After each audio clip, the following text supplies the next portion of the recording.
कि हुक्मरान हो गए कमीने लोग, खाक में मिल गए नगीने लोग, हर मुहिबे वतन जलील हुआ, रात का फासला तवील हुआ, आमिरों के गीत जो गाते रहे वही नामो दाद पाते रहे, रहजनों ने रेजनी की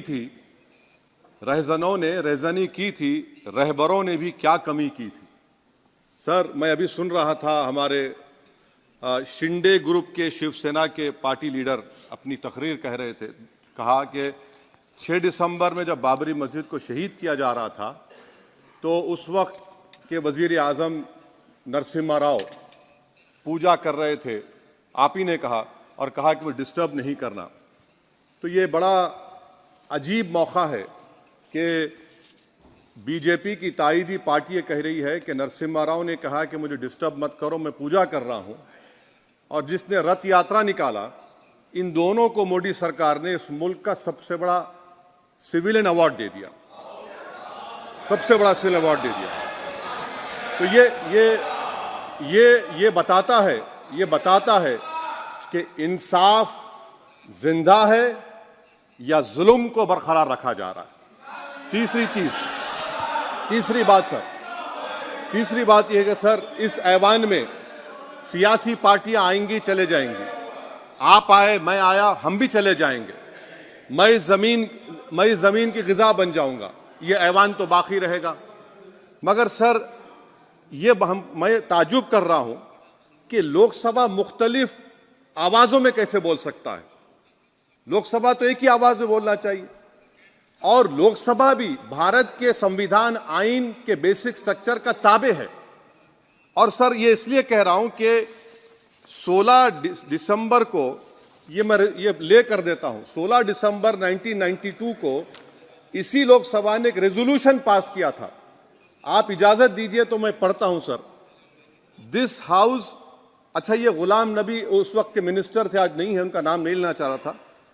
This house strongly and unequivocally condemns the desecration and demolition of the Babri Masjid at Ayodhya by and at the instigation of forces represented among others by VHP, RSS and the Bajrang Dal, which has caused communal violence in the country. Such act of vandalism was carried out not only in violation of order of Supreme Court, but amounted to an attack on the secular foundations of our country.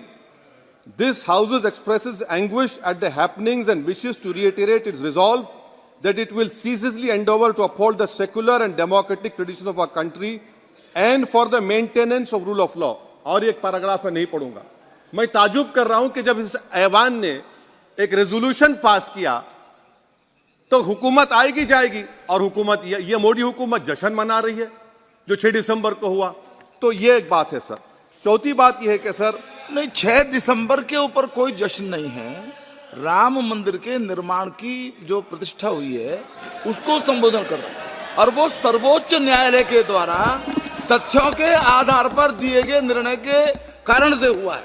सर्वोच्च न्यायालय का निर्णय है, तो तथ्यों के आधार पर निर्णय है। वो विषय आपने बोल दिया, ठीक है, ओके। परंतु जो मंदिर का निर्माण है वो नियमानुसार सर्वोच्च न्यायालय के निर्णय से तथ्यों को देख करके। और एक सेकंड, आप इस्लाम के बहुत जानकार हैं, विद्वान हैं वैसे भी अब कानून के। यदि किसी अन्य धर्म के स्थान पर मस्जिद बनाई जाए तो शायद उसको मान्य नहीं किया जाता। अभी एएसआई ने, सुप्रीम कोर्ट ने स्वीकार किया है कि वहां पर राम मंदिर था। तो इस विषय केवल यह है कि वहां पर राम मंदिर ठीक बना कि नहीं बना, वो विषय हो गया। तो कृपया इस पर यदि आप कुछ बोले तो बोलें प्लीज। सर, मैं आपको गलत साबित कर दूंगा सर। और मैंने रुक तो जाइए बड़ी इज्जत के साथ सर, मैं आपकी बड़ी इज्जत करता हूं सर। आपको मैं कोट कर रहा हूं सुप्रीम कोर्ट का जजमेंट, पैराग्राफ 1222 रोमन 17, उसमें लिखा गया है, the destruction of the mosque took place in breach of the order status को and the assurance given to this court, the destruction of the mosque and obliteration of Islamic structure was an egregious violation of the rule of law. Egregious का मतलब जो छोटी मोटी अंग्रेजी में आती है वो क्रिमिनल एक्ट कहा। और सर, आपने कहा था कि वहां पर मंदिर को तोड़कर बनाया गया। सर मैं आपके सामने ये तमाम चीजें लेकर दूंगा, सुप्रीम कोर्ट के जजमेंट के पैराग्राफ्स हैं जिसमें सुप्रीम कोर्ट ने एएसआई की रिपोर्ट को नकारा। उन्होंने कहा कि मंदिर को तोड़कर मस्जिद नहीं बनाई गई थी। सुप्रीम कोर्ट ने कहा, ये सुप्रीम कोर्ट ने कहा। अब और मैं रख दूंगा, आप पढ़ लीजिए, आप पढ़ लीजिए। अच्छा सर, मैं अपनी तकरीर पर आ जाता हूं, मैं अपनी तकरीर पर आ जाता हूं सर। तो मैं अपनी बात कर देता हूं सर।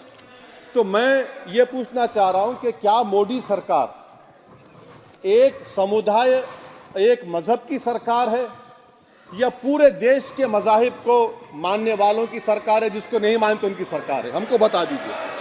क्या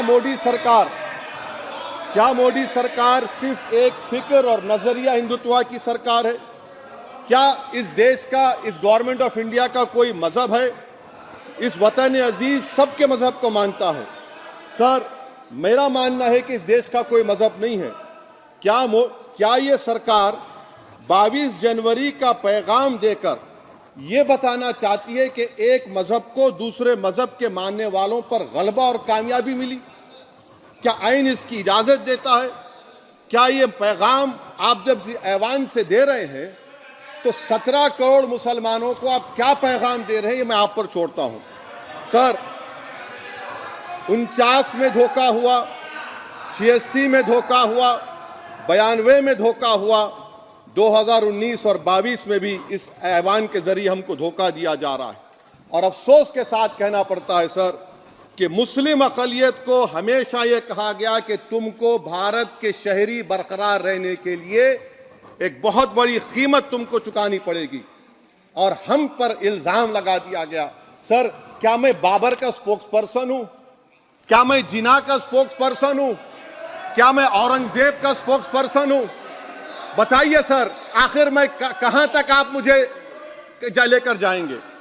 दूसरी बात यह है सर, दूसरी बात यह है कि फिर 6 दिसंबर के बाद देश में फसाद हुआ, नौजवानों को टाडा में डाला गया जो बूढ़े होकर निकले।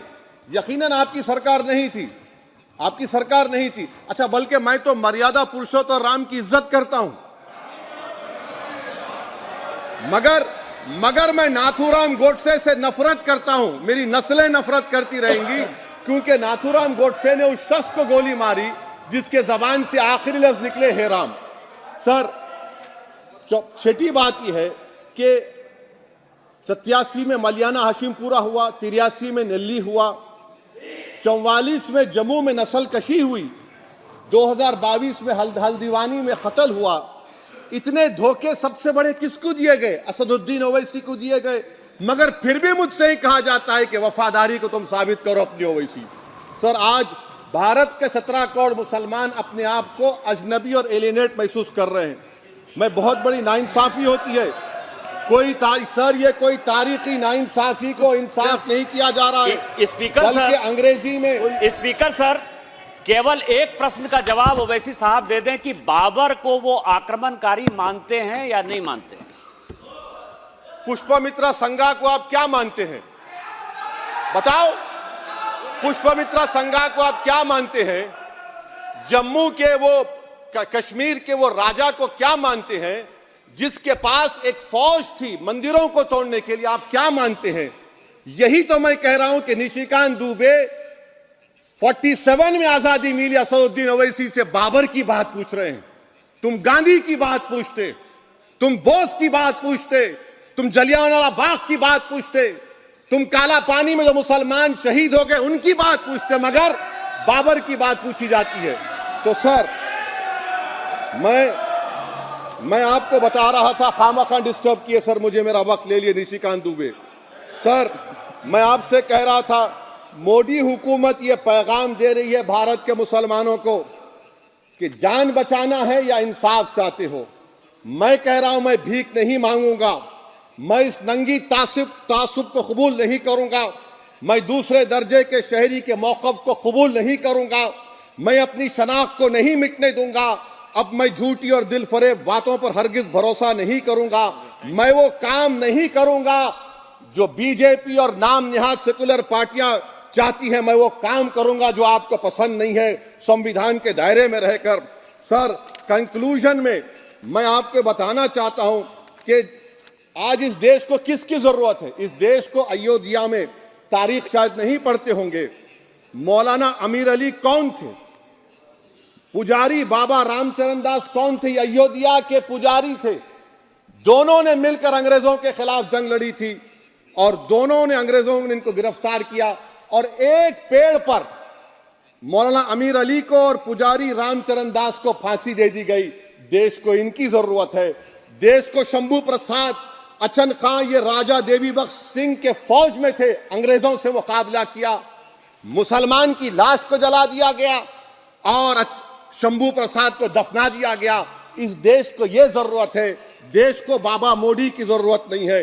आज भारत को अयोध्या के मौलाना अमीर अली और रामचरण दास, अचन खान, शंभू खान की जरूरत है। सर, मैं अभी सुन रहा था ये नाम निहाद सेकुलर पार्टियों के बयानात को। क्या होता है सर, आप, खत्म कर रहा हूं, क्या होता है सर, जब काजी साहब गवाहों को लेकर दुल्हन के पास जाते कि तुमको निकाह कबूल है, तो दुल्हन शर्मा के खामोश बैठ जाती। तो इनकी खामोशी रजामंदी की अलामत है। जी जी। तो सर, मैं खत्म करने से पहले यह बताना चाह रहा हूं कि जब वजीर आजम जवाब देंगे तो क्या वो भारत के 140 करोड़ जनता के लिए जवाब देंगे या फिर सिर्फ हिंदुत्व की फिक्र रखने वालों का जवाब, मैं खत्म कर जवाब देंगे। मैं ये देश, दुनिया, मुसलमान देख रहा है। सर, मैं आपको ये भी बताना चाह रहा हूं, आखिर में कंक्लूड कर रहा हूं सर, 1 मिनट चाहिए, 1 मिनट चाहिए सर। सर, मेरा मानना यह है कि आज मैं बहैसियत एक भारत के गयूर मुसलमान के, let me stand as a tall Indian Muslim and say that the light of Indian democracy today is at its dimmest today, sir. Sir, in conclusion, मेरी फिक्र में, मेरा ईमान मुझे कहता है कि जिस जगह पर मस्जिद थी, है और रहेगी, बाबरी मस्जिद है और रहेगी, बाबरी मस्जिद जिंदाबाद, जिंदाबाद, भारत जिंदाबाद, जय हिंद। सबको जोड़ने की बात की जाए वो बेहतर है। जी, श्री बीबी पाटिल जी।